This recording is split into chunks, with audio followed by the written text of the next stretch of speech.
One thing that we notice a lot is when these recordings come out of the studio, yeah, everybody wants a lot of impact, they want a lot of bottom, but a lot of what they give us is really kind of mud, and it's stuff that we really don't need, and it's stuff that really isn't important.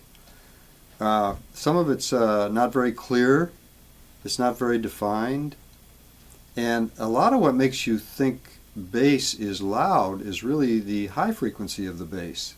It's the transient of the bass. It's the pluck of the string or the snap of the kick drum. That's part of what your mind identifies as loud. The other part, of course, is the low frequency parts of it that have no definition.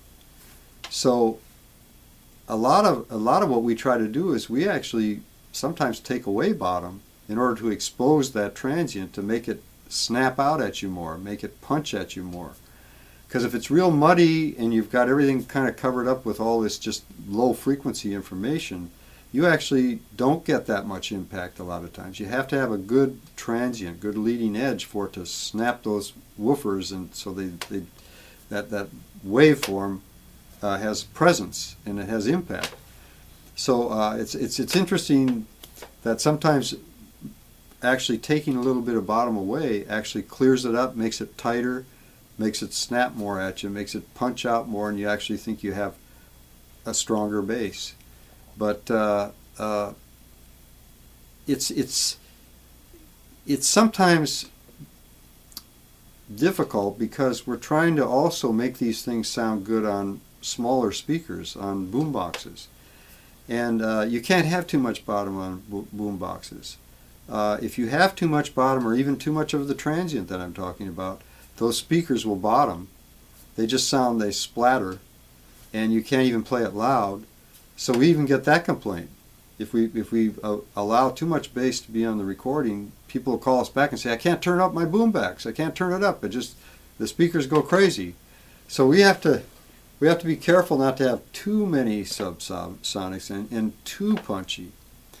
So it's all kind of like a balance, you know, like a lot of things.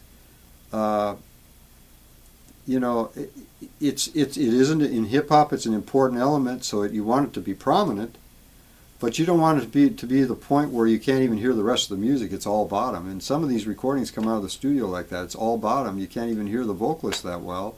It's all covered up. It's not clear. They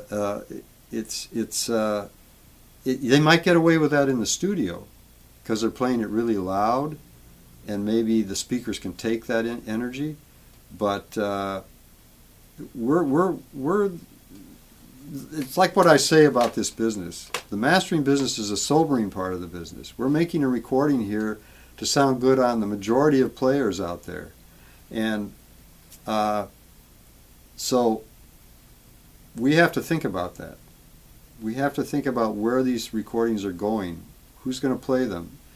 If they have way too much bottom on them, it even limits the amount of level we can put on these things. We can't even make them sound loud because they're all muddy and full of bottom. So it actually gets in the way a lot of times of making a good recording. But that's fine. I would rather have too much bottom than not enough. Because when we add bottom, then we lose definition. When we take it away, we get definition. So we'd rather have too much bottom than not enough.